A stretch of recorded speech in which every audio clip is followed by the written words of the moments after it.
Welcome back to Paper People. My name is Amy Williams, and if you consider yourself to be a paper person, then you're in the right place. Welcome to episode 14.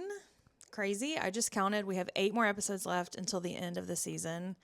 It's hard to wrap my mind around. This year has flown by, and these episodes honestly have flown by. Today's episode is with Marissa Neave, or Marissa Finds a Hobby, who of course you know from my episode. We actually recorded this one first way back in June, and I have been really excited to get it out for everyone to see. We cover a lot in this episode. There's a lot of really good visuals and a lot of good conversation, but one of the things that stuck with me is the idea of sharing your work. That's how you found me. That's how Marissa's audience has found her. It's just by simply sharing what we're working on. What I like about sharing your work is that oftentimes you're doing it for one reason. Like maybe there is something on the page that you really like the lettering is really impressive to you, or you really like the illustration. But I can't tell you how many times after I've posted something, whether it be a flip through on my YouTube channel or a series of photos in a carousel on Instagram, where someone has pointed out a detail about the page that I did not even notice. It's a reminder that we are often way too close to our work to really see it as a whole. When you share your work, you really get to borrow someone else's eyes for a moment. You start to see your page the way that they would, in a new way. Looking at your work objectively and trying to see it through somebody else's eyes is such a valuable part of the creative process. And I think it's also a muscle that you have to exercise. It's not always super easy and doesn't come quickly. That has helped me try new things. That has really pushed me. Maybe it's someone pointing out a color combination that I had been using a lot without really realizing it, and then really jumping into challenging myself to only use 3 colors, or to not use the color that everyone's pointing out that I'm obsessed with, aka lime green. I can't stop using it. Maybe it's working like much looser lines. Maybe it's not doing an outline. I do an outline on everything. And maybe it pushes you to go in like a whole new direction. Like maybe I won't outline something and see how that feels. I can feel you being like, well, I'm not an artist and I don't share and my desk is a mess, or I don't get enough light in here, so I can't post my work or share my work. I get it. I really do. But if you can get past those like distractions or those, I think it comes back to like truths that you're telling yourself. If you can get past those truths that you're telling yourself and share anyway, it is going to inspire someone else. It just is. And once you start noticing that happening, and once you start giving to the community in that way, it's just going to make you better and stronger as an artist. And I think Marissa is a testament to that. She was sharing her work on TikTok, and with the ban happening, she was urged to come over to Instagram. And I think it has let her blossom and grow into the artist that I think she probably always was, but hasn't been for a while. Moral of the story, share your work. The goodness you will feel really outweighs the fear that pressing post can induce. As always, when you hear this noise, look up, because we've got something to show you. And Marissa has a lot of good visuals in this episode. She holds up her Hobonichi cousin to camera a lot. So this is one where you might not get a lot of work done during it, but it's worth the break, I promise. Thank you so much for watching, liking, commenting, subscribing, all of that stuff. It means so much to me. I love reading the comments that you leave under each episode. It's so nice to see what you get from it. It's the same thing that I was just talking about, sharing this with you. I have an idea of what you may think about it, but you're always catching new little tidbits that I might have missed, and you're helping me see even these episodes in a different light. So that's so fun, and I appreciate it. And enjoy this episode. We'll see you in the next one. Bye. Fun little things we learn about ourselves creating content on the internet.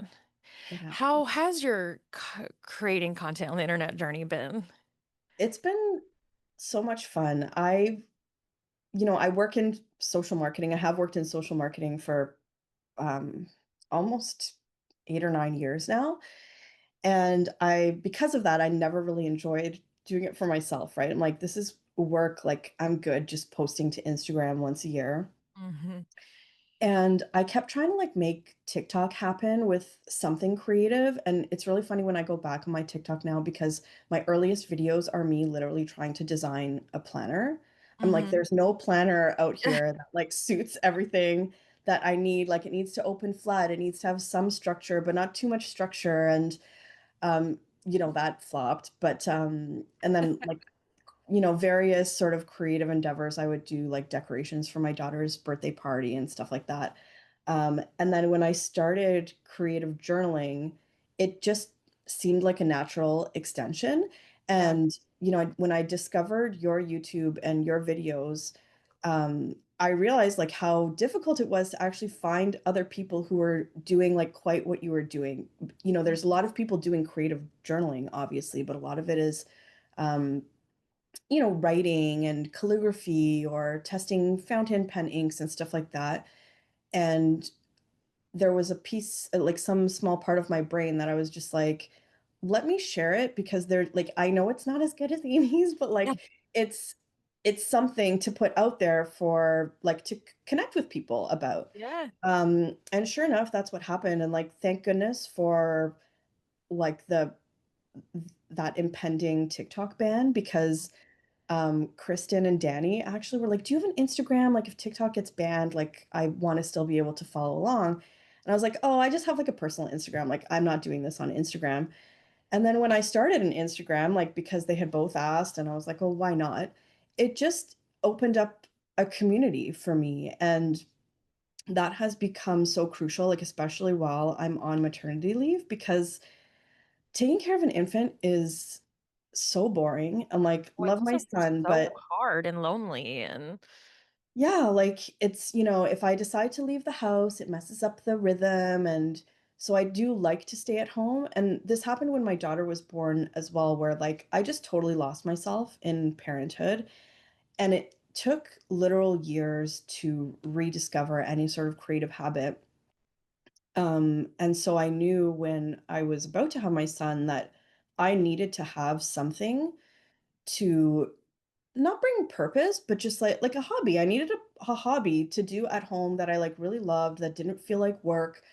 And so a bunch of kind of worlds collided when I was finally like, okay, I'm into Hobonichi. I like that was like a 3 a.m. pregnancy insomnia rabbit hole that like no regrets, but I was like on jet pens at 4 a.m. one night, like being ridiculous. But then it was a series of events like getting all my Hobonichi stuff and then finding your videos. And like that's never how I planned to creative journal, but it's really interesting to see how it's evolved over time. So yeah. yeah. I feel so grateful for the like trend of it all because I think a lot of people feel maybe frustrated by like, oh, everyone's doing it, everyone's junk journaling, and people are exploding online and getting tons of engagement doing this thing that others may have been doing for a really long time. But Mhm. when I got my Hobonichi, or when I decided I wanted to do a Hobonichi, I was like thinking it was going to be my planner. I was Yeah. in the same boat Yeah. as you, being Same. like, oh, I nothing is working. I was like being really Goldilocks about it. And I just like went to YouTube and I'm like, I am consuming every video that has anything to do with a Hobonichi cousin. And it was just like you said, like a lot of writing or a lot of like really structured planning or like Mhm. the fountain pen of it all. And I just was so I don't know. I was not satisfied with anything. Yeah. But then I started to do my Hobonichi thinking it had to be that way. So it's really funny to look back at the first Yeah. couple of like weeks in there to be like, Yeah. oh, you thought you had to use this like how everybody else is using it. So I don't know. Did you have Yeah. that like 2 week entrance period where you're like Yes. figuring it out? Like, what did those pages look like? Yeah, it's so funny because well, what happened is that 3 a.m. jet pens rabbit hole, what I bought like all the 2025 stuff. This was like in October of 2024. And when it finally arrived, I'm like, I'm not waiting till January. Like, I Mhm. need to start now. So I literally spent another like 70 or $80 on a 2024 Hobonichi, knowing that three-quarters of it would stay Yeah. empty for the year.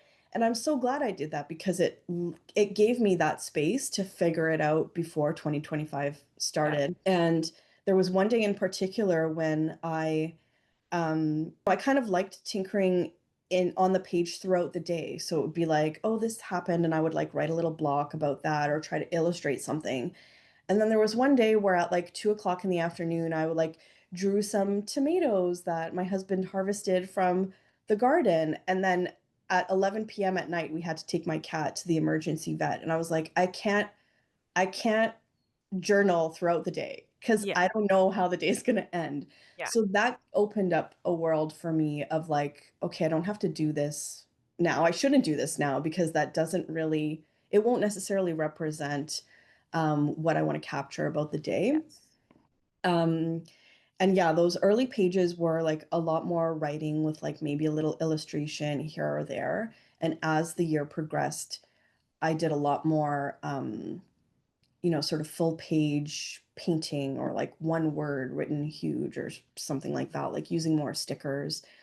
And it was really fun to just experiment with all my art supplies. Like I have been hoarding art supplies since I was a teenager, and I've never been able to find a creative practice where I could actually use them and get to know them and all of that. Whereas finally with this Hobonichi, I was like learning to use them. And of course, now in 2025, it's like a whole new game because, the markers I was using don't work the same way on this paper, and kind of Yeah. relearning what my preferences are, or not just evolving what those preferences are. Yeah, that makes sense. This year have let go of the idea that like every day has to represent what I did. Like that Yeah. for the past couple years, that's been really big for me. And I like being able to zoom in on small details and stuff. But a lot of my days, this week I've done the same thing every day. I've like had a meeting and I've edited video and I've like, I did other stuff too, but Yeah. mostly not, it's nothing. And I don't like to repeat myself. So I'm just not telling you every single thing every day. And so I've Yeah. opened up more of like 2-page spreads and like letting that Yes. be I've been doing about that. one Yeah. day or even like 4 days on 2 pages. And that has been really nice. Yeah. But yeah, I actually haven't been thinking too much about the new paper in the cousin. Hmm. I think because unfortunately I can be really Yeah. annoying and like when everybody is talking about one thing and like hating it, I'm sort of like, well, it's not going to bother me. Or Yeah. like the other way around. So I have obviously I have definitely noticed a difference. But yeah, what materials are you using now that you or I guess I should say what materials were you using last year that you can't necessarily use this year? Well, definitely like a water-based brush marker, like the Tombos, and then I picked these up, these koi coloring brush pens. Mhm. They're kind of like Tombos. They're not very different. Um, I find that there's just like a more streaky quality. Like never mind the bleed through, I find it's like streakier, so you really have to be more deliberate about your marker brush strokes, and I'm just not good at that. Like Interesting. actually, I'm remembering the black and white page that you made. Uh-huh. Um, and when I was watching that video, I was like, that's kind of how you have to use Tombos Well, now. that's funny because that's how I like glaze. Like in my ceramics life, I Yeah, I want to see the brush strokes. I want to see the movement. So interesting. you're totally right though, and I had not even really put two and two together that it does look different than it did last year. Yeah, and so I liked using Tombos to make like a big color block as a Mhm. background. And Mhm. now like you could just see every stroke, and it doesn't bother me too much. Like I still do it, but the bleed through makes it so that if I do that on one page, on the verso, I want to do a collage or put a picture or Mhm. something just to like cover that up. And I've just been leaning a lot on gouache paints because no matter how wet you make them, it doesn't bleed through. And in fact, there was one page I was working on that like I covered the whole page in paint, and then I looked in the back and saw all the bleed through and wanted to pass out. And then Mm. when it dried, it was gone. It was like just while it was wet that it looked like Yeah, that. that And makes then once it sense. was dried, it was completely fine. Um, so I do find that like if I want to add a lot of color to like a full page, Mm. I'll lean towards gouache more so. The paper still handles that really, really beautifully. Yeah. And I have one of those Jaime palettes that are just so easy to open up, and you have 100 colors, and Mm. it's tidy, not a lot of cleanup. Do you find that the fountain pen ink is not bleeding? I haven't done the fountain pen ink in my cousin yet. Oh, Like okay. I use that in I have You have just like like a a weed morning pages eraser. kind of Uh-huh. journal. Uh-huh. I write in this with fountain pens, and I like that. And I also have journals for my kids that I kind of use like as a sort of baby book. Yeah. But I haven't used it in my cousin at all. I don't remember if I have. I'm trying to quickly flip. And I, you know what? I don't think I have either. Yeah, Uh, maybe for some right like oh, I'm thinking like there was actually one day where I made some swatches of inks that I had gotten recently. mm, Yeah, like I did this page. So like that's fountain pen ink. yeah. And oh, you know what? I think the some one color did bleed through a lot.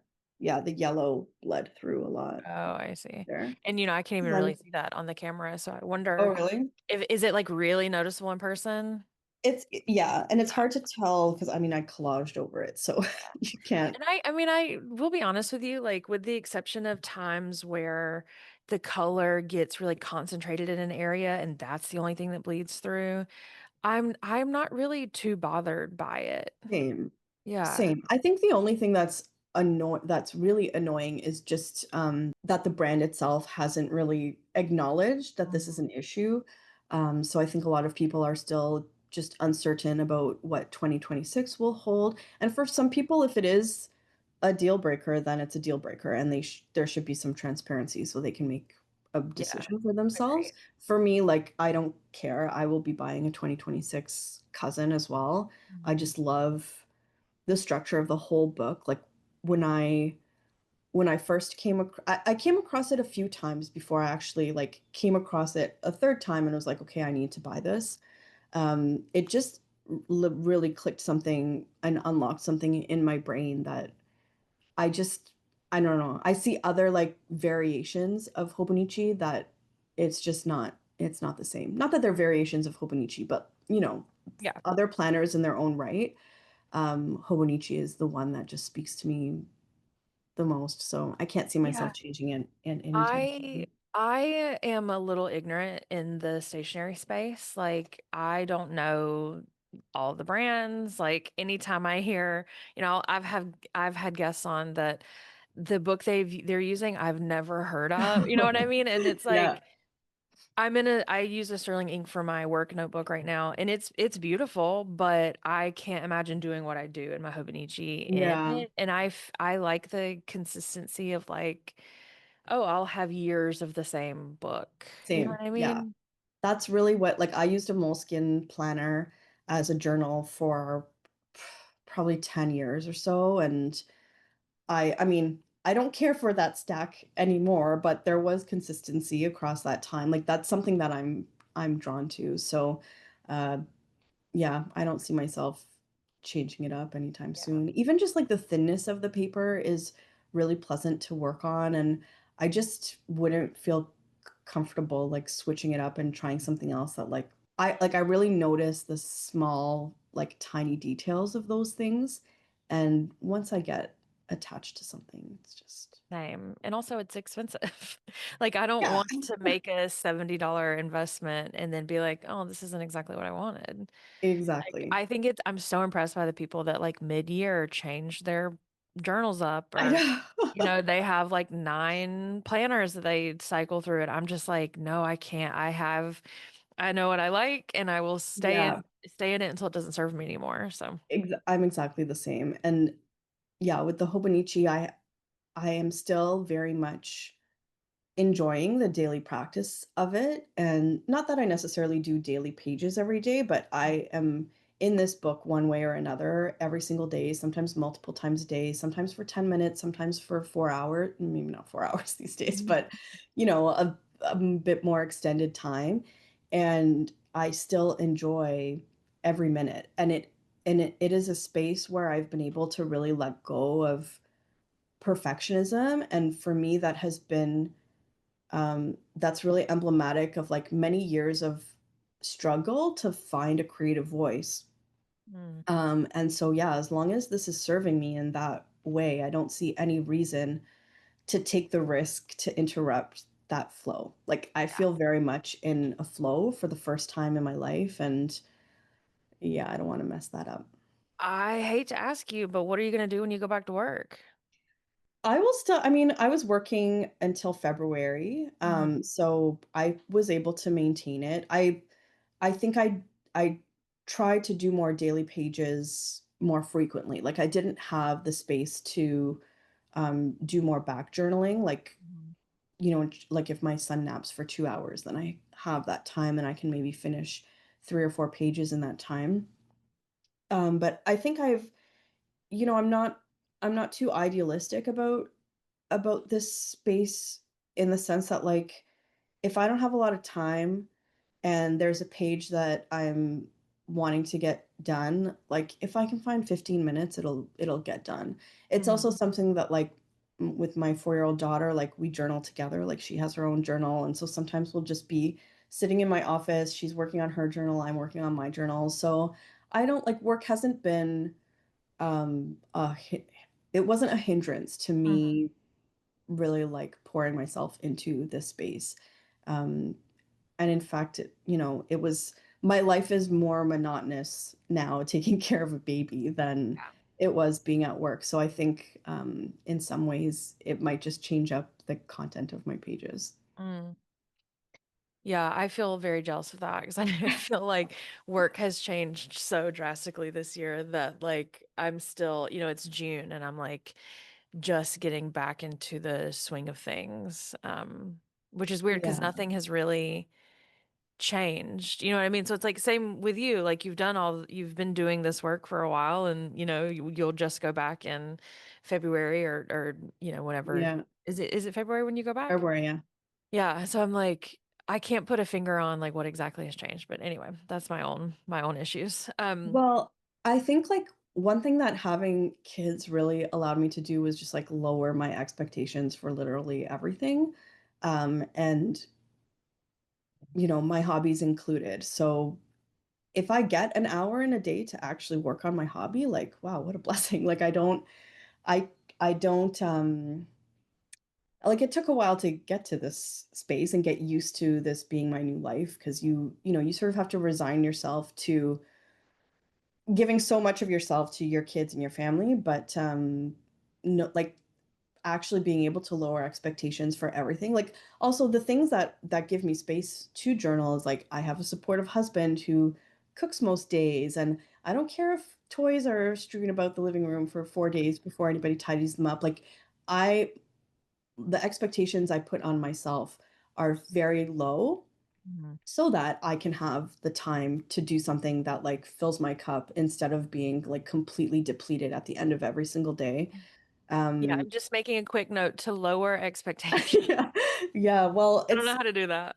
it's hard have children, and the Wow. world will do it for you, like, unless you'll lose your mind if you don't lower your expectations, but, yeah, it's funny just the way, like, 5 years ago, I couldn't even imagine me saying that or, like, telling anybody to do that, but here we are, just lower your expectations. Yeah. Yeah, no problem. Easy peasy. Can we talk through what books you're using this year? You showed, your Yeah, morning pages journal, and you've mentioned the ones for the kids, but can we yeah. get like a little more in depth on those? Yeah, so my morning pages, I'm using, like, a Hobonichi, day free, and Mhm. this has monthly spreads as Mhm. well, so I'm using the monthly spreads as, like, a daily junk thing. I don't I don't necessarily like making daily pages in my cousin with a lot of ephemera, like, unless, again, like, this is just a byproduct of what my life looks like right now, but I'm not going for dinner and coffee, like, even once a week on average, so I'm not collecting a lot of that stuff. Mhm. So I really like this. Again, this is lower expectation junk journaling where, like, just one little scrap per day is all you need. Yeah. And then I also do just, like, mostly daily writing in the mornings just to, like, situate myself, like, what kind of creative tasks might I have today? Maybe I don't want to do any creative tasks and I'll write that too. Like, I'm going to sit in bed and read all day today. So that's that. I didn't start that till, like, February this year. And then Mhm. my cousin, of course, I use the monthly pages to do, like, a daily highlight of Mhm. every day. I use the vertical week section to really write, like, literally what did I do all day? And I have to do this every single day, like at the end of the Mhm. day or close to the end of the day, or literally all the days blend into each other. And I can't remember which day I had like spaghetti for dinner. Like it could have been any day. Yeah. So I need to do that every single day. And then my daily pages are just like a mix of writing, illustration, collage. I really do think of it as a creative practice. Like one day I kept calling it a creative practice and then I noticed it changing and Mhm. I was like, "Oh my God, I'm literally practicing." Like Mhm. that's why they call it practice. And like, yes, I have a degree in from 2 art schools. So yeah, funny that it's just occurring to me now. No, I totally get that. I had this a similar thing at the gym where it was like, oh, this is practice. Every day is going to be different because every practice Yeah, is different, and that really changed. yeah, it's like a light bulb moment. And so that also really helped me to just reframe the purpose of working this way in terms of like memory keeping. Yeah, like I what I love about the community on Instagram as well is just how open and eager people are to like try things that they've seen other people Mhm. do, and there's a really lovely sense of creative exchange Mhm. that I'm really enjoying. So I love now like looking at what somebody else has done and trying that for myself in my own way. Um, I think in my journey to having this daily creative practice, I always try to like copy something I saw on Pinterest, like just start by copying, but the time input for like doing a painting on a blank page, that was like too much for me. I lost patience, lost interest. I didn't want to do that. And what's funny now is that like I'm producing way more than like one page, one painting, but it's just in a lower effort way that works for my brain and my lifestyle and all that sort of stuff. So yeah, my cousin is all for memory keeping. I really I really want to do more of capturing our sort of contemporary culture in these pages too. Like I've been really inspired by a lot of the conversations you've had on this podcast with people Well, who I are. think about Erin Yeah, constantly. Yeah. yeah, she has inspired a lot of my more recent pages. Just Mhm. like these are the things that I think will be harder to remember in the Yeah. future, and having some record of them, I think is really great. Like even I mean, this is very low stakes compared to what I'm actually what I was thinking about when I was saying that, but there was one day where like I put in where is that? Like a candy wrapper, and I know there's been a lot of candy wrapper in the journal conversation in the past, but like literally just like a Mars bar wrapper. And in the moment, I was like, "I'm not gonna do that." And then I was like, "Wait a minute. In 10 years, I actually think it'll be so cool to Yeah. see the packaging of a candy bar from 2025." 100%. Yeah. Like, that's actually what I want to evoke when I'm going through this book in the future, like, how much in the world has changed and evolved, like, for better or for worse. Yeah. So, yeah, in more recent days, I've been trying to capture that a little more. Yeah. I agree. I think about Erin often. I think about how frustrated I am with myself that in COVID I just stopped journaling because it was all Yeah, too real. I mean, I think we can give ourselves passes for that, for like we sure. had never been through a pandemic before, but yeah, I need I need the reference always. Even with my 5 year, which I feel like I talk about in every episode, I really do, as much as it plagues me and as much as I'd rather be doing what you're doing in your weekly pages and my cousin, Mhm. but now I'm dragging around this 5 year. I love flipping to a page and being like, "Oh, cool." Like I do know what I did this day last year. And it Yeah, was like, yeah.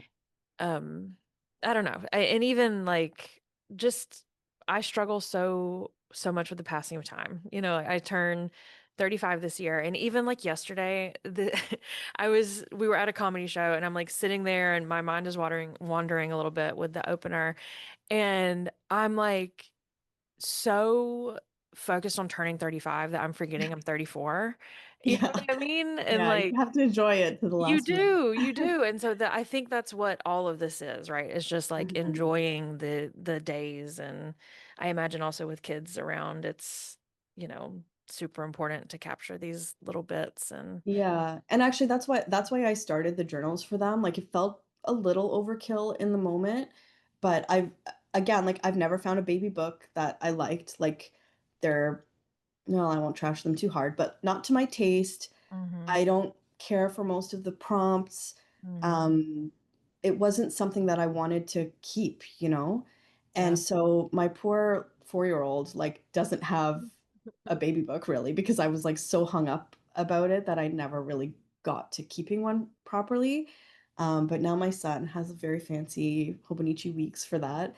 And so yeah, on the dated sections, I just write not every day. Like I don't pressure myself to write every day, but if there's like something notable, I'll just jot it down.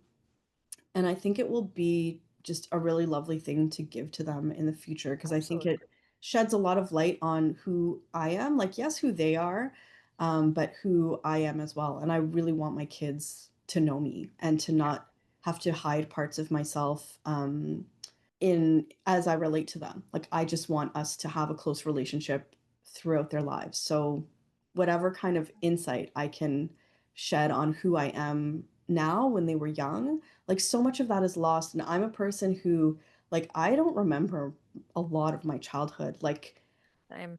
even like things that I see pictures of, like once there was a study once where um, people invented memories when they were shown photos, Mhm. like doctored photos of themselves, and they suddenly remembered. Like, no, that like my I would fall imagination is for not that that so advanced. hard. I would be like, yes, I remember that vividly.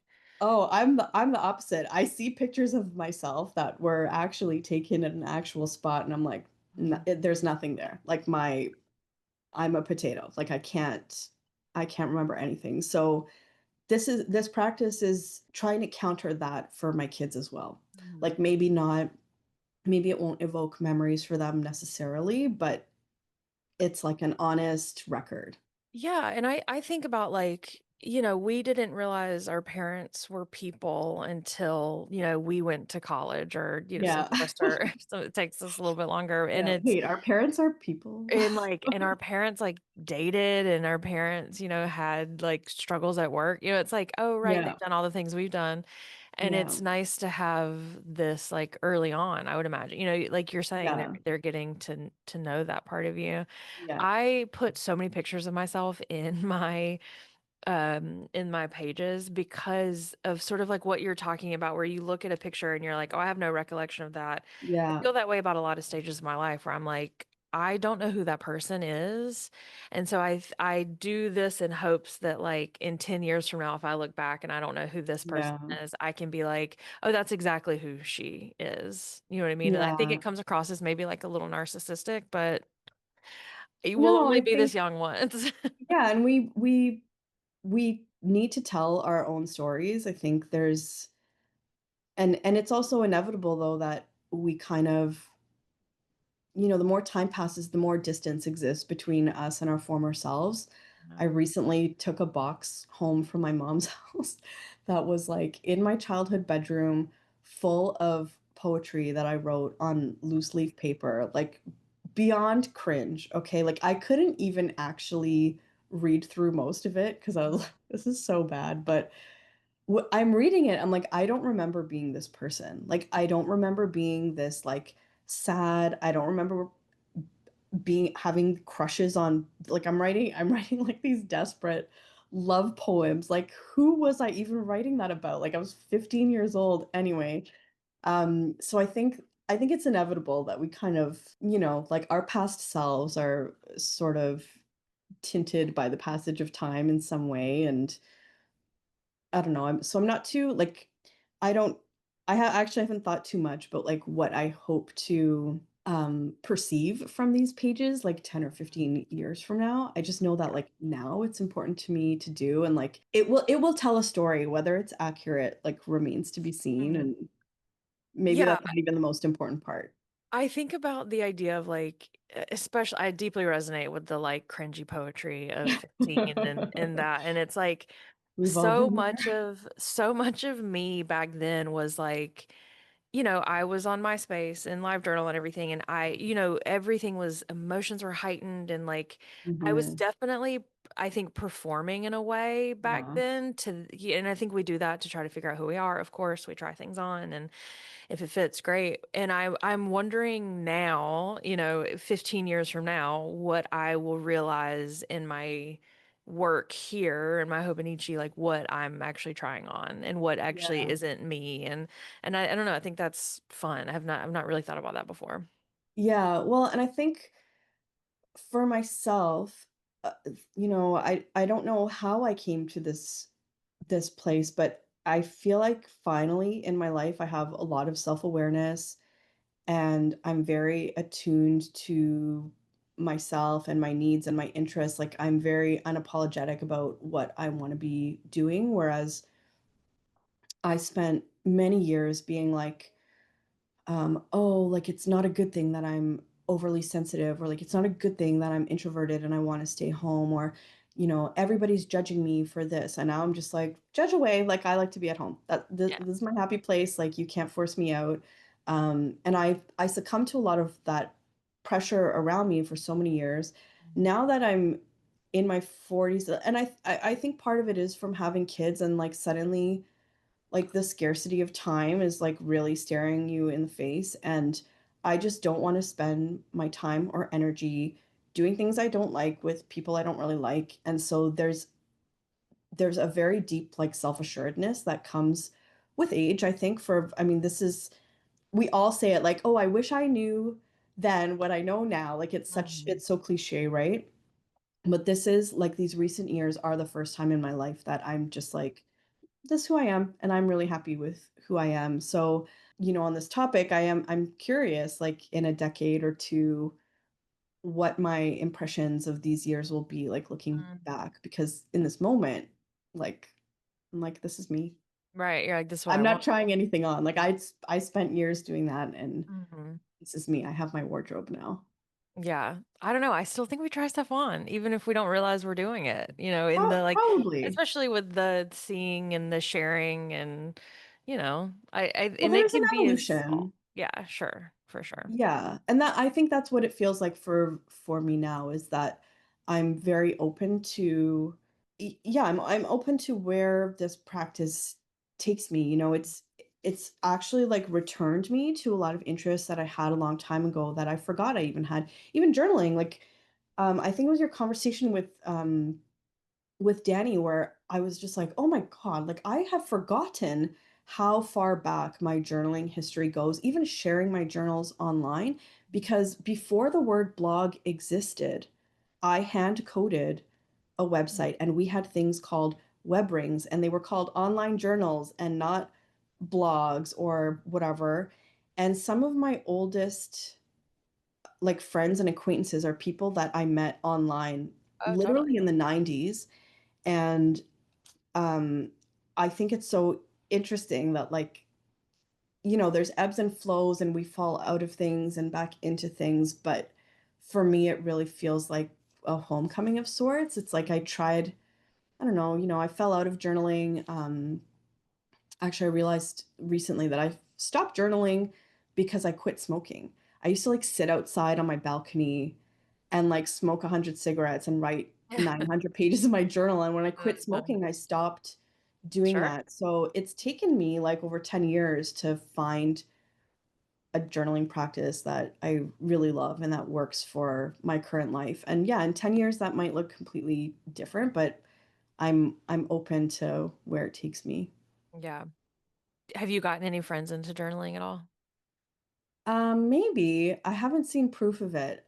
But I have a friend from university who, well, from grad school, that she was following me on TikTok. Well, we were connected on TikTok, and I think she bought a Hobonichi, but she hasn't shared it. So I don't like, nobody has to share their journal. Like I love doing it because the creative exchange of it is so important to me, but I wouldn't expect anybody else to.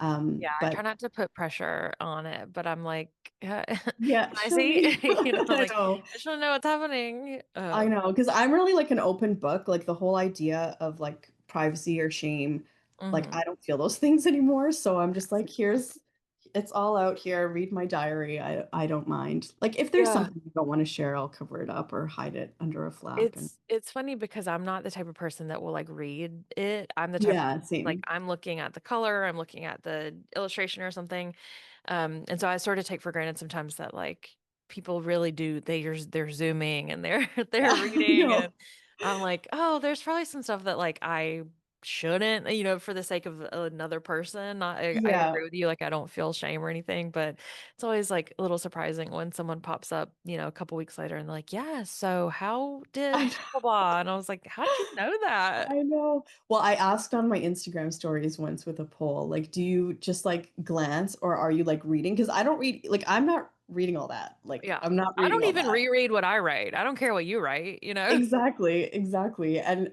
a surprising amount of people said, like, yes, they're nosy AF and they're in there reading every word. So, after that, I was like, "Okay, okay, noted." Just like, yeah, I'll dox myself, but I don't want anybody else's business to be out there on my Yeah, account, so gotta be careful so a little. funny. I'm constantly accidentally leaving my address and things, and people are full on like, "Hey, girl." Yeah, gotta black Keep that removing out. that. It's so stupid, but yeah, I'm so bad about that. Yeah.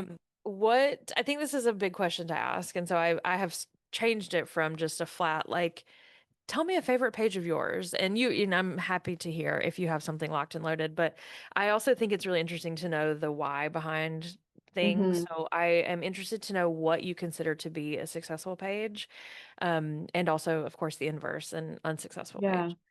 Well, I'll start by saying actually, like, I don't care if a page is successful or not. Like, there, as I flip through, I might think like, "Hmm, that could have been better," but Yeah, I I think I don't mean, like, what do actually. you love? Like, when are you looking at Yeah, one and being like, "This is it," you I know? did flag a couple, and I think like they're not even like visually that spectacular. Like, I was looking through, like, anticipating this question. I'm like, I honestly can't pick one because it's Mhm, like none of them are perfect. They're all these sort of like steps towards maybe finding my own style. So it's hard for me to look back and be like, oh yeah, like this one, this is it. I don't honestly feel that way about any pages.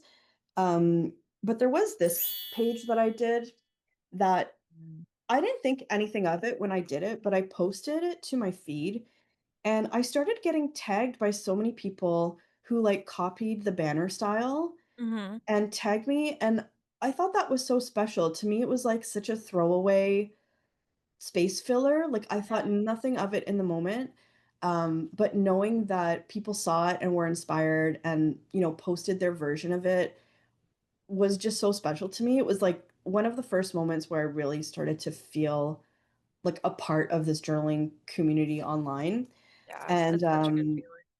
yeah, it was just really nice. And then I think this other one that I did I really loved. This was about like my 100-day project where I finally like reached the halfway point. And so I have like see if I can hold this up, like a number of flaps Mhm, and I used elements that I collaged the bookmarks with and then also a photo of the bookmarks and just like I also included oh, this is sweet. I forgot I did this. So my daughter started making bookmarks too. Like she saw me making the bookmarks, so she made some. And then I also included some of the other people whose 100-day projects I was really loving so that I have a record of like these artists who I discovered through this. So I really love that. I think one thing that I really love looking through my pages is just yeah, like seeing that evolution, like I've been really into these like full spread approaches to journaling. This was mhm. like I love when a weekend is across a spread because Me then too. you can kind of like capture everything that happened. And this was Mother's Day, so like we spent a lot of time with our families and made sure I got a picture with my kids and horrible sketch of some flowers and it just like looking at this page, I can remember the moments that where all of this came together. Like the reason I drew these flowers is because I had brought a few supplies down to the living room where my daughter was because I couldn't really hide out in my office at that particular time. Mhm. And I just started sketching because the bouquet was on the coffee table, you know? And like if I was in my office working alone, like Sure. maybe that It would wouldn't have have looked happened. different. Yeah. Yeah, so I like those. And I also like kind of these abs more actually I really like this was not a like I didn't create this as a full spread. This Mhm. page was blank for no, this page was blank for a really long time. And I ended up like making it in the style of the other Yeah. page. And so now it does look like a full spread. And Yeah. this is one of those spreads that is like completely inspired by Erin and just like Yeah. trying to capture a lot of information, but still make it really visual. And also just like using my supplies, like I have stamps and tapes and washi tape, things like that, that, I want to use what I have. So, Right. just find ways to do that throughout. I struggle with that a lot. Yeah, Um, it's hard. So what I think for me, I mean, I agree with you looking at these pages and I would consider those to be like a favorite style. If something is interactive in a page, like that's always going to Yeah, I be love that. one that I like and when the color's just right and yeah, I love the Mother's Day spread where you've got this full bleed like a lot of talk we have on here is like people are afraid of white space and they have to fill it all in and I don't Yeah. really understand that, but I also, it's so striking when you have everything colored. You know what I mean? Like Yeah. that's so And then, nice. well, you saying that reminds me of a page I did like shortly after my son was born. Like this Hmm. is a very minimal kind of page, but I like it. Those Like are, there's yeah, a composition, like it's composed nicely. There's nice layers, there's texture with the torn page, and it captures what I felt in that moment, like coming home from the hospital after I think we were there for 2 nights, which was way longer than I wanted to be in the hospital. And so I was just so happy to be at home and I didn't need to say much more than that. So when I look at this, even like the negative space that's on the page is kind of representative in an accidental way of like the breathing room I feel like I finally had, like being yeah, at home with my baby, like I'm not pregnant anymore, like this is done and we're yeah. here now. And so yeah, and that reminds me of another element that I like to try to balance is from page to page and spread to spread, I do like to coordinate and contrast. So like there was a spread here recently. Like here, eating way too much ice cream, like 'tis the season. I think I was mad about stuff too, so I wrote a bunch of things here. But then this page, when I came to it, I coordinated the colors. And so when Mhm. you open it, it's not a spread, it's not meant to be a spread, but Right. But it there's works. some coordination happening. That's Um, so funny. I don't ever really do that. no? Not unless it's like, yeah, not unless it's a two-page spread. I still very much think about these things as like two very specific, like different days. Yeah. And they are, like, when I look at the pages, I feel that they're different Mhm. enough, but there's also something really harmonious about there Oh, for being sure. coordinating colors. Like, this is a good example. Like, these are 2 Mhm. completely different pages, Yeah. and this was accidental. This is, I think, maybe why I started doing this. I did this page first, and then, I had been meaning to come back to, like, add this Hobonichi tin to this Mhm. page. And I had ended up using, like, these greens that are in the tin on this page, and so, Yeah. like, the colors coordinate, and it was Right. accidental, but I was just like, "Oh, that's kind of cool how that happens." Like, it looks purposeful. Yeah. So and now I do it purposefully. So I'm gonna be thinking about that a lot. And now I just have to know if I'm like across the board.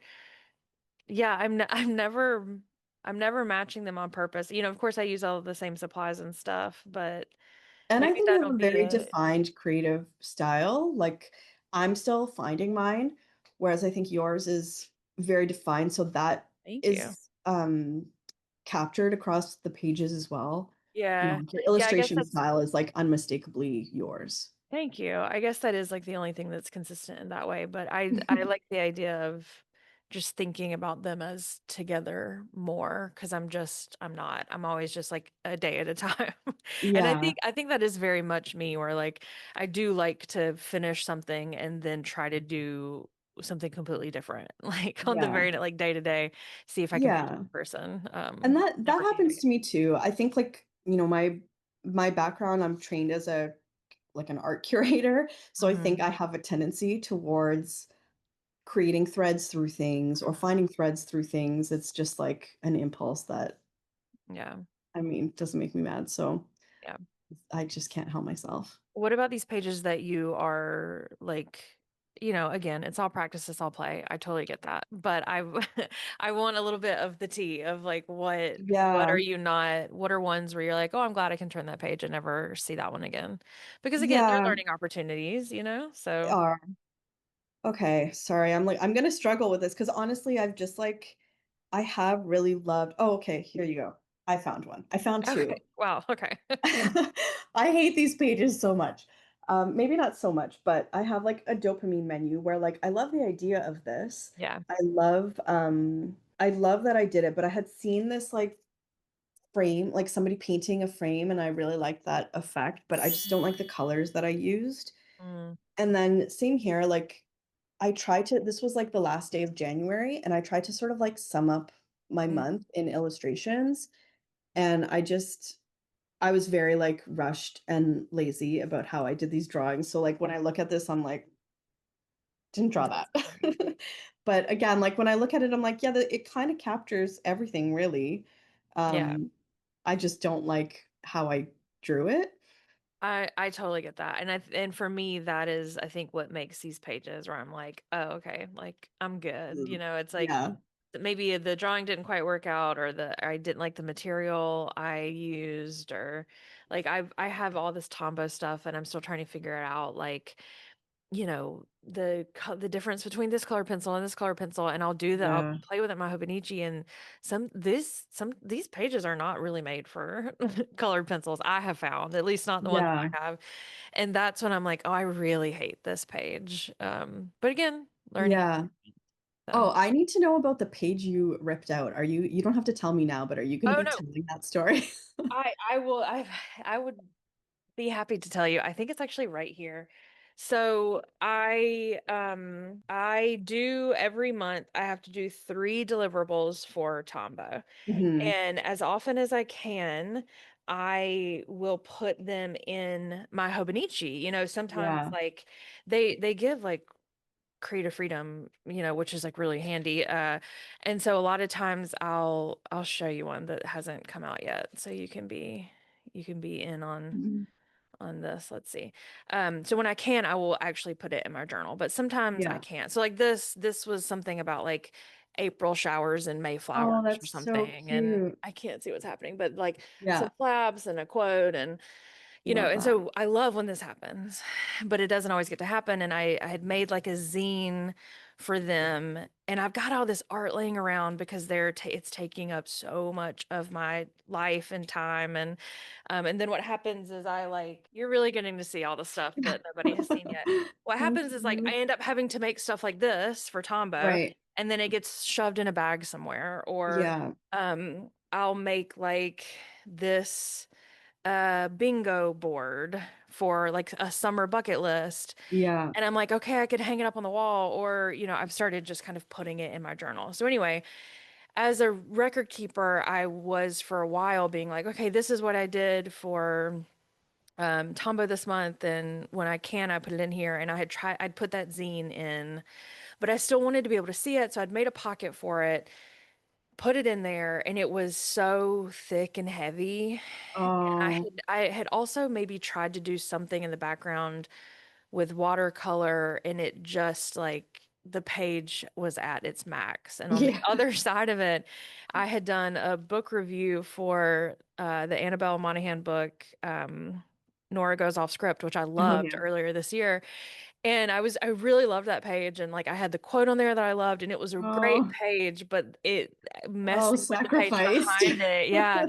And I was like, you know what? Excuse me. And I just ended up like cutting it out. And honestly, it was Yeah, very liberating. And I was like, Oh, that's cool. Like I would never do that on a page that like I don't like or Yeah. something, but I was just like, yeah, okay, cool. So you can do that. That's nice. And even Yeah. my friend Grant, last year and his cousin got bigger than mine. Oh my And God. he did not use his weekly pages. And at the end of the year, he cut them out. And it Oh was my God. like he went in surgery style, snipped out the signatures, and had no issues at all with doing that. And Wow. so I'm just like, I think I was a little inspired by Grant in that way, but Yeah, it you can was just stay forever. out of necessity. The page was just like falling apart. Yeah. Yeah. I appreciate you divulging the Well, I wish tea it were on a him. better, more fun story, but mostly I just like failed too spectacularly and it had to come out. But I do have the page that I was think I'm gonna like glue in or something. Yeah. Yeah. Well, you have to keep it as a souvenir of Yeah. that moment. It It's tells the story. it's in one of these ephemera bags that I have. Is that a problem that you are encountering? I know you say like you're not like getting coffee and stuff even once a week, Yeah. but any of this daily junk, like are you just collecting stuff? I've kept it pretty contained, like that Hobonichi tin that from that Tools and Hmm. Toys kit. I keep stuff in there, so it's like a very small tin. It's not crazy. And I'm honestly still not in the habit of collecting ephemera when I do go out. Like I Hmm. often forget, and that's fine. Like Yeah. it might not be like I don't put pressure on myself to like do that each and every time. If I do, great. Like I'll probably put it into my journal because I have it. Hmm. So that collection is still quite small, but with my like daily junk calendar, I do try to get the dates right, like Hmm. put the junk in the Yeah. general vicinity of the day that it was acquired. So everything that's in that tin is like expired in that way, and I don't really have the heart yet to throw it out.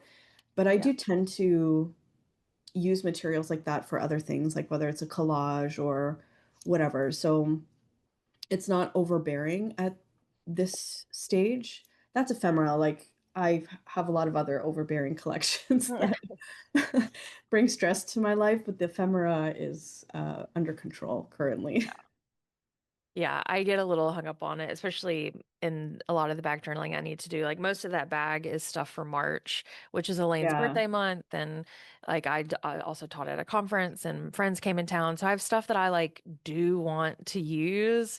yeah. So I've been sitting on it for just way too long. But yeah, I have gotten over the like, oh, this is pretty paper. Maybe I'll use it. You know, it was included in my order or whatever. Like I'm just not, if I don't use it immediately, I'm not going to use it. Yeah, same. I think there's like, looking at the pages that you did from your Paris trip, like that is the kind of ephemera that I would be wanting to collect. Yeah. And I on my Substack, I recently wrote about back journaling, which by the way, I've said this to you, the you completely inspired my, or maybe I haven't said it to you, but I've said it about you at various places.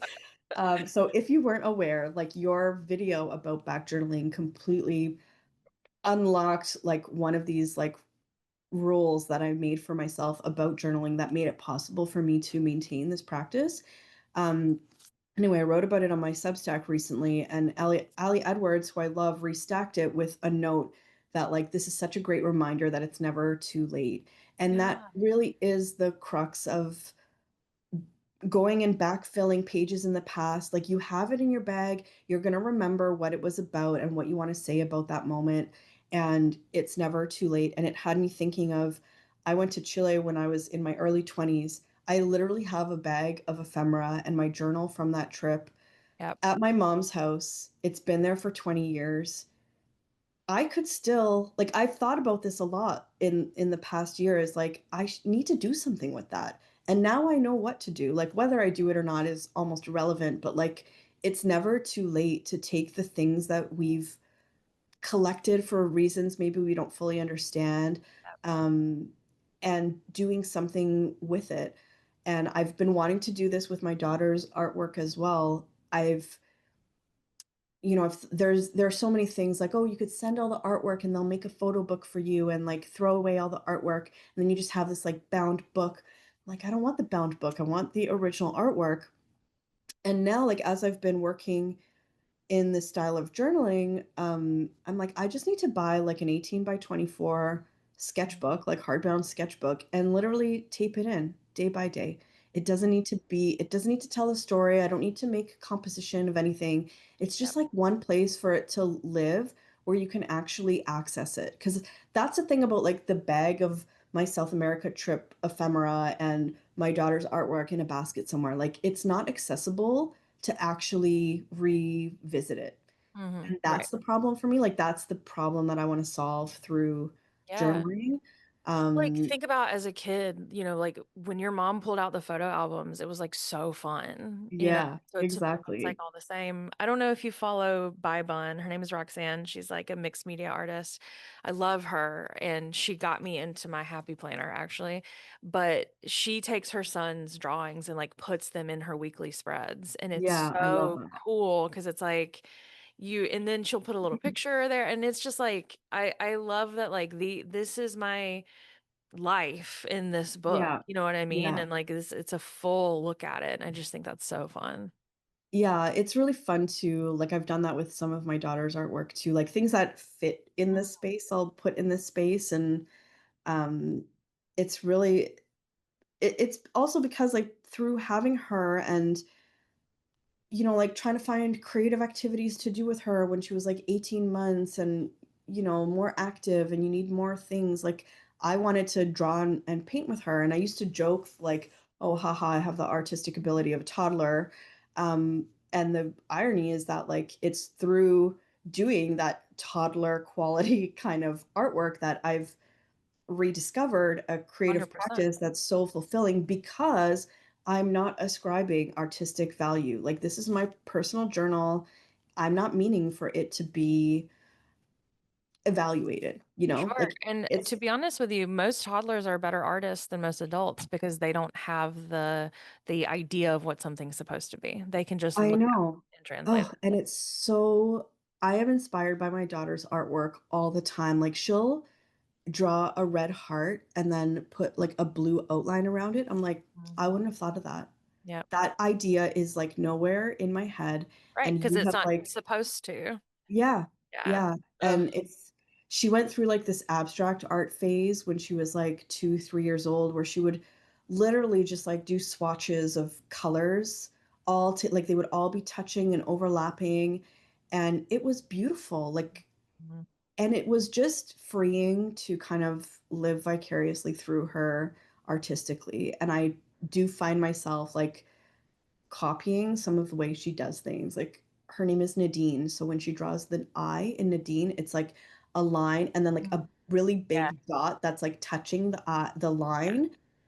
It's adorable. And now like when I write her quotes in my Mm, journal, like I make sure that all the I's are like that because I never want to forget that. right. Like there's gonna be one day where she like does it right Of and course, my yeah, and heart it's will going be to be broken. terrible. Yeah, Yeah. I have a little thing up on my wall here that's my middle nephew Jace, and he wrote me a note and slipped it to me one day and said, like, when are you ready, basically, and it's spelled so badly, and like the D is way smaller than the E, and like and Yeah. it's fading, and I'm devastated. You can probably can't even really Oh see yeah, I it, can't see. but it's like I need to find Goodness. a way to like preserve that stuff because Yeah. I just want to inject it into my veins.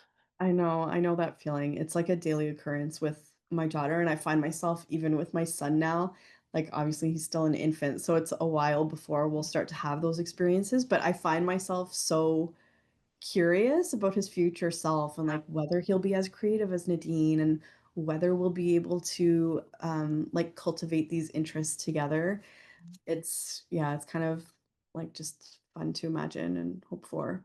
Yeah, I think about that with Jace. I mean, my oldest nephew is 18. Jace just turned 12. And like to see how much they have changed, like in 3 years, in 6 years. So it's like, Uh, it does make me, yeah, it's just shocking. And it has also made me like, that is the time passing of it all. I'm like freaked out because now I have this tiny nephew who's 4, and I'm like, oh no, he's the last one, and like, oh no. It's like he's not going to get any younger. Whereas like I had one after the other for a while. So anyway, yeah, I just passing of time. Ugh. Yeah, but it's really nice to mark that passage of time in these books, and it's not just, like, lost on our camera rolls or in text messages and things like that. I think that's like, there's a sentimentality for me that is accessed through this practice as well that, like, I always ignored in years past, and I think I feel a lot of regret for that, like, particularly for my daughter whose early years, like, I don't really have anything tangible to represent that time.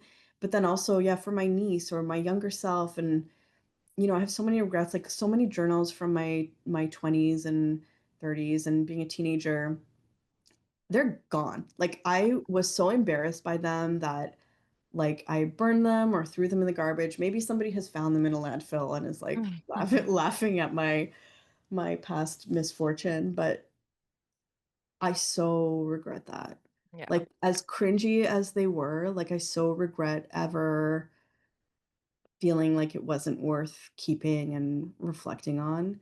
Mhm. And yeah, like, as time passes, like, I truly just forget. Like, I do not remember what happened last week, let alone 5 years ago, 20 years ago, like, Yeah. it's just wild. It's gone. Yeah, I saw something yesterday that was like, the comedy club we went to, I had noticed earlier because it said on the shirt, it's like established in 2005. I'm like, okay. And then later there's up on the screen, like, oh, we're hiring. And they have testimonials from current staff. And they're like, oh, yeah, this one guy says, what started out to be a part-time job, like, now 19 years later, I'm here. And I'm like, oh my God, they didn't even proofread this.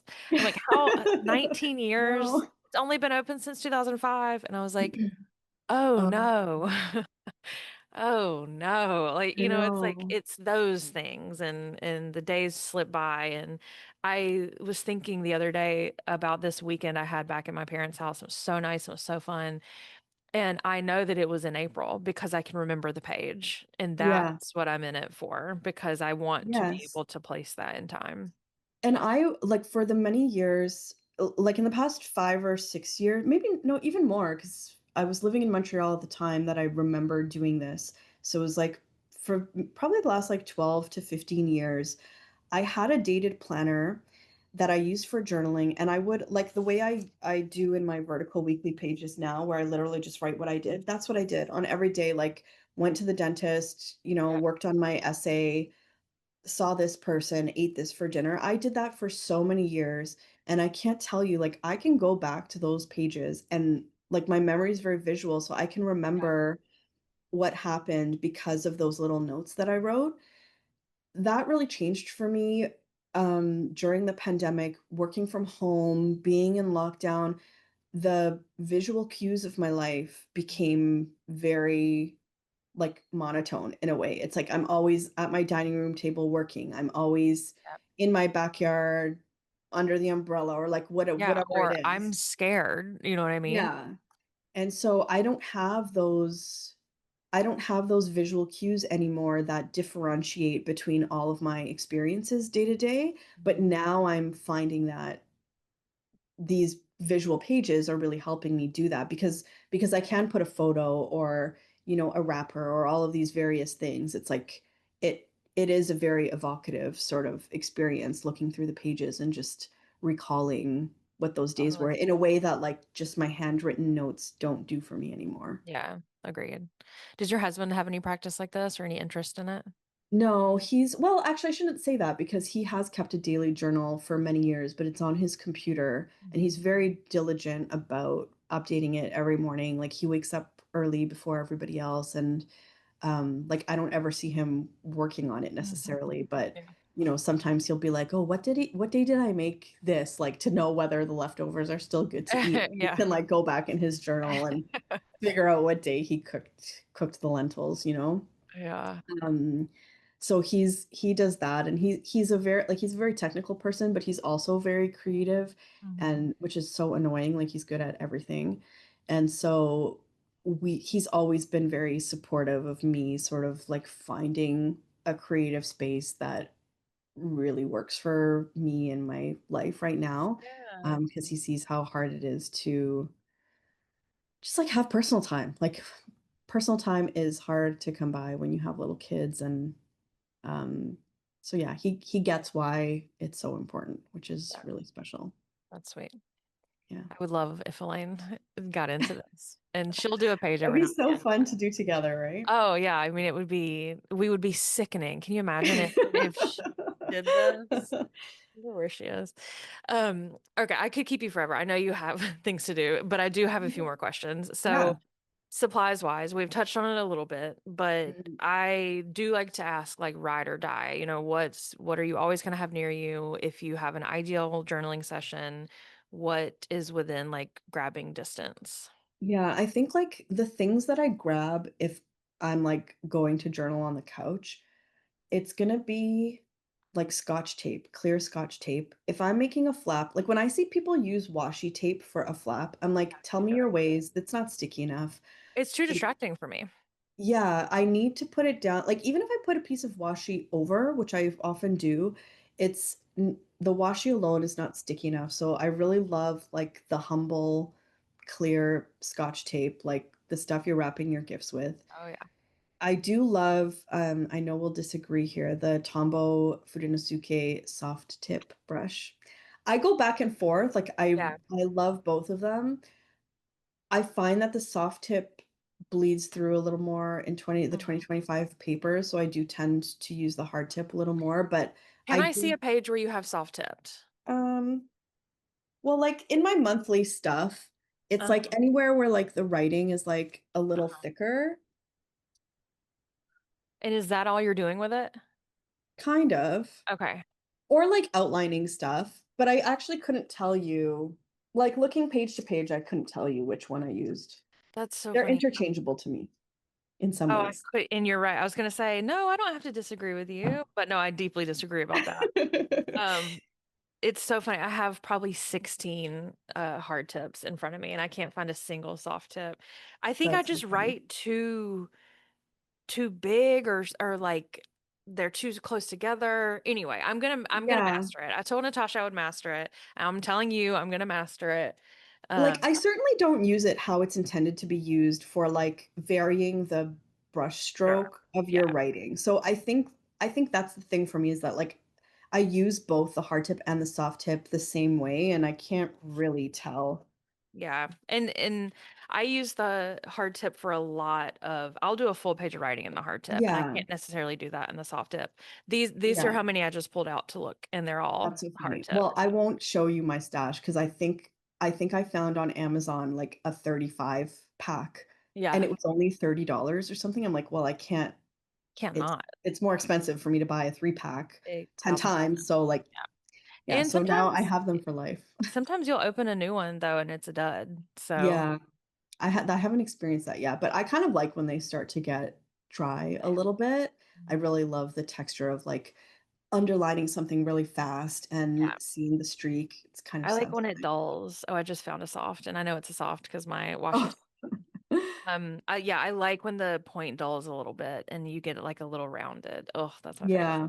Yeah, Anyway, I think that's well, that's like a really nice, it's just a really nice way to engage with our materials. I think there's a lot of focus in any sort of hobby space on like what's new and fresh and unboxed and all of that stuff. And I love like developing a greater fondness for something that I'm using like as it's worn and as that yeah. patina grows. I think that's a really important element of any sort of I hobby or think it activity. makes you an artist. Oh, really? Unfortunately, I have liner brushes that are 20 years old that I will Yeah. choose over a brand new one every time. And Yeah. Yeah. Well, it's nice to think about that. I think yeah, this does feel like the first sort of era of my life where I'm like actually using art supplies. I still like I'm a sucker for a rainbow, so like if there's a collection of 36 pencils, like I want all 36 even if I yeah. only use 5. Like sometimes do you know the artist Katie Moody? Hmm. Like sometimes she'll do like an art supply haul and she'll have purchased like 3 Neo colors. I'm like, how can you only How buy 3? I Like know. I'm out here buying 10 and like I'm not making art the way you are. Yeah. So I do appreciate that now I'm still like using them that I am using them a lot and hiding them from my daughter is like absolutely impossible. Like she's out here using my Neocolor 2s every day and just gotta roll with it. Just gotta roll with it. Yeah, I am the baby of the family, so that would be tough for me. Yeah. I'm like, "This is mine. You can get your Yeah. own if you want some." Yeah. I literally, here, I'll show you. I made her this bin. Mhm. I So was like, cute. anything that's in here is yours. Like you Yes. can use anything in here. And it includes some Stabilo crayons. Like Mhm. these are Those are quality art cute. supplies in Yeah. here, okay? Like there's some Crayola, but there's also like Muji pens. There's even a duplicate Derwent Inktense pencil. Like this is Wow. pricey professional quality material. No, she needs to use the one that's from my drawer Of and course. my container. So that's just how it goes, and I get it because that would be me. Actually, Yeah. I remember in my mom's house, she had this because she used to be a calligrapher, and so she had this, like, tall tower of drawers that Mhm. had nibs and ink and extra envelopes. Like, she used to do calligraphy on wedding invitations and Yeah. envelopes and stuff like that when people Love still that. used to do that. I'm sure rich people still do that, but Yeah. maybe there were more rich people in the 80s and 90s when she was doing this, I don't know. Anyway, and so all of those supplies and, like, I still have things of hers that I stole from her when I was a teenager. And honestly, I bet they still work. They do, they Yeah. were excellent, like, I used to love going to I can't believe she ever actually took me to the art supply store because going with Nadine now is such a nightmare. It's just, like, too tempting to touch everything, but she used to take me to the art supply store and my brother, and we would just, like, touch Uh, everything, and I think that's when the love affair began. yeah. No, I Yeah. completely relate. I cut you off after the soft tip of it all, so tell me what Oh, else that you're bringing with you. well, the other thing that I really love is loose leaf Tomoe River paper. I just have a pack that I found on Amazon. I've never seen it, like, in a stationery shop. Maybe I'm not looking hard enough, but I love it for when I wanna try something new that, like, I maybe have a little bit of fear committing it to the page first. So I'll draw it on the loose leaf and just, like, cut it out and paste it in, and it's so thin, right? Like, it's such a Mhm. thin paper that it doesn't add a lot of bulk. I also use it to make hand painted papers for collage paper, things like that. It's so versatile. I love using it and I reach for it a lot. That's actually where I've used a lot of my inks. So, like, any fountain pen ink that I Oh, bought, sure. like, I'll color a whole paper, like, page of the loose leaf paper and have that for collage paper. So I'll, like, Yeah, just that's cut smart. cut things out and paste them in, and they're really nice, just, like, colorful elements. So yeah, I use it all the time. And those are, like, the really top things, kind of a good glue stick. I remembered this year, like, I've always used just, like, an Elmer's school glue stick, and then I thought I was being fancy a couple months Mm. ago, and I bought, like, a different glue stick. It doesn't stick at all. It's the most useless Really? adhesive, and so Who is now I'm back to, like, the Elmer's glue that I could buy at the dollar store. what's the glue stick? Do you remember? I don't remember. I I was don't running remember. through Elmer's glue so much. Like the Elmer's glue, the sticks. Like Yeah, I was going through like one a month. I think yeah. I don't so and but then something about my Tombow one has lasted such a long time. So I don't know if like Oh, too much Elmer's comes out or if I'm like it I is mean I it does am get really kinda heavy-handed. squishy. Yeah. It does get squishy. I've never tried the Tombow glue stick. I have, like, the liquid glue. Don't reach for that a ton. I like it for gluing, like, something that's a little heavier, like a Yeah. card or whatever.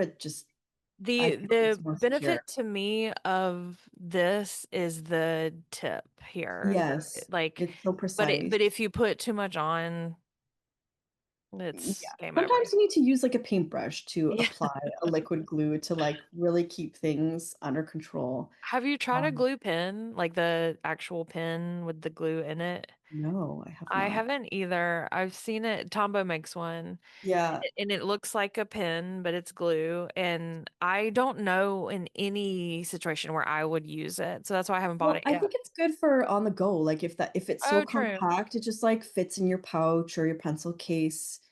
and That's doesn't true. take up a lot of space. So I think it has use there. But I don't tend to try things just for that because I'm pretty like situated in my office while I'm working on my journal. Yeah. Um, and yeah, those are like my gouache palette is the other thing. I just have that Jaime palette that you see all over TikTok and Mhm. Instagram, but the quality is like perfectly fine for my purposes. I'm not making commercial artwork that I want to make sure it's going to like last on a gallery wall 100 years from now. Like I'm not really concerned about that. So it's perfectly fine. Like I also have tons of um gouache and watercolor in other palettes and tubes, but I reach for the palette more Yeah, just all because my like you it's open easier. one thing and it's Yeah. easy and then you put it away and it's not a big deal. So Yeah, all my gouache is in tubes, and I can't even tell you. They might be at my studio at this point. They're definitely not here because I'm definitely not reaching for them because it's yeah, just not easy. I was doing it a lot more when I was like an art journaler, like hard, right. fast, giant books and nice Yeah. paper and stuff. But yeah, now I would rather just pull out like honestly a Tombow and this blending palette and like do Yeah, that's as really a nice. watercolor. Yeah, I think last year I used my tubes more because I had a couple of tubes where I just really loved the color. Like I was really into like a neon pink and a periwinkle blue and then the color they made together, which was like a really cool purple. I really like doing stuff in that color palette, and I haven't been able to replicate those colors with the Jaime gouache palette, but I'm not as I don't know, I've just like moved on from that color palette, I guess. Have you ever used like a matte acrylic? There's those tiny little bottles that you can get from like, you know, art store. No. Really like a matte acrylic. And it is to me like much thinner than a typical like shiny.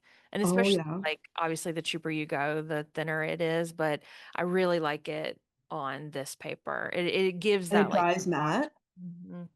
That's really Really nice. nice. And then you can like mix and play and stuff, but those are the ones that I really like to play with. Yeah, the only thing with acrylic that is hard for me is the cleanup. Like if Of you don't clean it course. up right Yeah. away, it's like you're scraping it. Terrible. Yeah.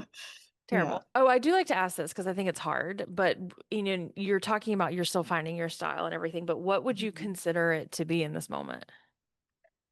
Um, yeah, I would say that it's just very colorful and experimental.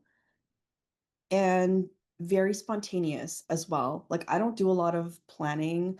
I ruminate about how I want to approach a page, like some certain pages, but there are also times where I just like sit down and start gluing stuff and writing stuff, and I don't think about it too much. So I think that spontaneity is conveyed, at least to me, because I know it's spontaneous.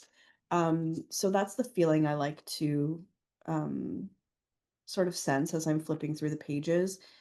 And I also like to think of things, I don't know, like I said about curating, like having threads through things. Like I like seeing how um, colors jump across pages or even, materials or ideas. And like this, for example, I like to do this where like I Hmm. didn't know what I was gonna do with this, but this was the scrap from the papers where I, like, punched out holes so that I could do some garden planning with those circles as the plants, Yeah. and I just, like, glued this down. I didn't know what I was gonna do with it, and you just, like, make it work, but I like that there's a thread through the paper and the page, like, the scrap that I had and what Right. it ended up representing, so I think there's a sort of, like a meaningful like a layer of meaning in a lot of the Mm. materials that I use that Yeah. I really like to have. Like, I don't wanna put anything in here that, like, is a throwaway thing or it's just, like, something for the sake of using it. Like, Mhm. even, this page, for example, about, like, finishing my 100 days project, um this purple paper, it's blank purple paper, but it's the paper that I was testing to like pack up my bookmarks when I send them out to people. So Yeah. it's not just like something that I grabbed, it has meaning to the moment that I'm trying to express. So that's part of my practice, I would say, Yeah. and I'm always It's all thinking telling a about that. story, Yeah. That's the Yeah. point of it. Can I show you my version of that I did the other day? Yes, of course. It's like, to me, it's not the best page in the world because it was late and I was in a hurry. But our first day in London, we had to do laundry because it had been like 14 days or something crazy. And I made a laundry machine, and Oh then my gosh, the of course you laundry, did. the laundry inside, I was gonna like cut out little clothes, but Yeah, I had all this scrap. And so it's like receipts, and it's like, wrappings from baguettes and stuff. And yeah, I was like, oh, I was just gonna throw all that away. And I was able to use it for something else. And that's what I'm in I it love for. that. And like you're Yeah, saying, you can't really plan for that. Like I wasn't looking at the no, scraps and being like, I'm gonna use that for something. And yeah, I think I miss a little bit working on the floor in the living room because I just had more space, but it is nice to just like look at the desk and be like, oh, cool, I'll let me pick up this piece of trash and use it. yeah, yeah. That's another thing that I used to do. Well, I've done it a couple of times, and that's actually what inspired my bookmarks project was I was calling them a desk garbage collage because Mhm. I would literally, like if I'm working on my journal, if I'm not tidying it up right away, like within days, it's just like havoc around me of like Yeah. scraps and garbage. And so I ended up doing it for the first time last year after I had norovirus. And Mhm. I thought it was funny to like think of my desk like barfing up this Yeah. collage. That's where it came from, but then I did it again, on Yeah. a night when I just wrote at the bottom here, "I survived bedtime alone." So this was, like, the first time that I had to do bedtime for both Mm, kids by myself, and it was, chaotic or whatever, and there isn't anything sort of, like, visually representative of that sure. particular experience, but, I liked having a reason to use all of these scraps for something because I wasn't like, I was saving them for some Yeah. reason and then, like, No, not I doing get anything with them. very attached to Yeah. the way something's cut out, or sometimes Yeah. things will be accidentally glued together. This happened over here. These accidentally got glued on top of each other, and I'm like, oh, well, I Oh, can't ever no, throw you this need away. that. Yeah. Yeah, you're gonna need that one One day for day I'll do sure. something with it. I think it's really fun, and so now I have, like, 100 bookmarks that I made of collage So like, fun. paper scraps. I mean, a lot of the scraps I made to be able to, like, make the Sure. whatever. That's not important. Um, but, I handmade each one, and it was really nice to it was just a cool experience to, like, have an idea that grew from something in my journal that became, like, bigger and outside of my journal. I really Yeah. liked that moment, so and actually this is a good what's the word? Example? A good example of like coordinating the Mm. spreads. So like I had done this and then here I ended up just like using the same tape and like outlining this envelope with the same blue and then I lined the envelope with the blue. And it's just I like love that. it's not like necessary, but I just like that when I open it to these pages, there's a relationship there. Totally. Yeah. Yeah. I love that washi tape, by the way. And I don't care Yeah. about washi tape. Where did you find that? This one is I'm 99% certain that I got it from Wonder Pens, which is an independent stationery shop here in Toronto. And I Mm, really like when I first started doing this, like I already had a ton of washi tape and everything, and like I ordered things from Shein and AliExpress, and now I'm just like, okay, there is no need. There are so many amazing stationery shops in Toronto and online. Like I've purchased from stationery shops in Vancouver, and they're all over the country, so there's absolutely no reason like except to save money, and I'm finding that a lot of the stuff that I was getting, like, I would see, like, a cute sticker pack, and I'd buy it, and I get it, I'm like, "This is AI art." Like, right. I don't want 100 stickers of AI art, I'd I don't rather want buy 100 stickers of anything, if I'm I being know, honest like, with you. fair, because 'cause I'm like, "Okay, I'll put one of the" like, it's nice to have one to put Yeah. somewhere, but then what are you gonna do with 100? It is really silly. So I've stopped hoarding in that kind of way. I've become a lot more thoughtful about the kinds of things that I'm buying, and wouldn't you know it, like, the $7 washi tape that I buy from the nice stationery store sticks better Yeah. and looks better and is of higher quality. So that's my vibe moving forward on the art supplies. Yeah, and I find like The last roll of washi tape I bought, I was just desperate for something different than what I'd been using. And it was like Scotch Tape brand, and they're perfectly fine, but it was like a roll or a pack of six. And so now I Yeah. really just wanted one. Now I'm stuck with six, and Yeah. I'll never get through them all. And I mean, yeah, the move is always just obviously supporting local, but you Yeah. just get like much more. You like, I think that's also where you find your style is like you walk into this place and they have, hundreds of roles and you get to pick out which one is speaking to you. Yeah. Yeah. And you can start to see trends between the things that you're drawn to, and that helps to bring definition to whatever you're working on. Absolutely. Yeah. Well, Marissa, the closeout question is here because it has been, I really kept you all day. What is something that you've learned about yourself or your art or, your creativity, just about anything, that you have learned through journaling? Ooh, do I dare say this and break news in this moment? I think I have actually accepted that, yeah, I am an artist. And I'm it doesn't need to live in a commercially viable realm for that to be true for me.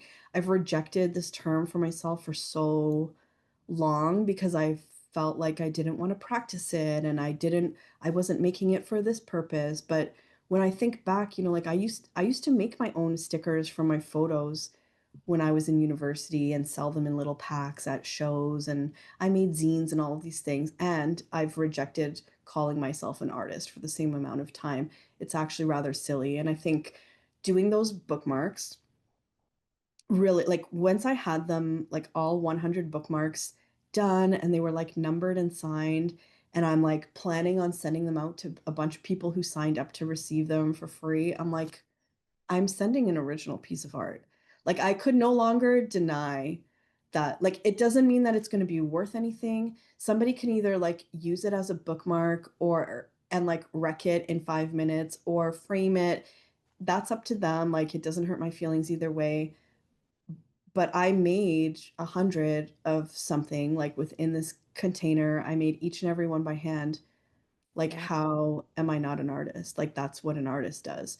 So, absolutely. I'm becoming more and more comfortable with that kind of identity, and I can also see through my daughter, like, all the creative things that she wants to do, that doesn't come from nowhere, right? Like, my interests and abilities have been able to influence her in that way because she's seeing me working on creative things at home, so she wants to do the same thing, and I think that's brought me a lot of confidence to, like, A, call myself an artist, but also, like, calling yourself an artist doesn't mean you're even a good artist necessarily. Like, those 2 Mm. things do not need to coexist, Right. and I'm fully comfortable saying that, like, I'm an artist and my journal is a place where I'm practicing that. And maybe my next idea won't come for another 2 years or 10 years. Like, I don't care about that. There's just a tremendous lack of pressure that I put on myself in the season of my life, and it is so freeing. So that's what I've learned, and it's been a really, really great journey. Yeah. Well, it's been really nice to watch. So I'm Thanks. excited. I'm excited for you. Thanks.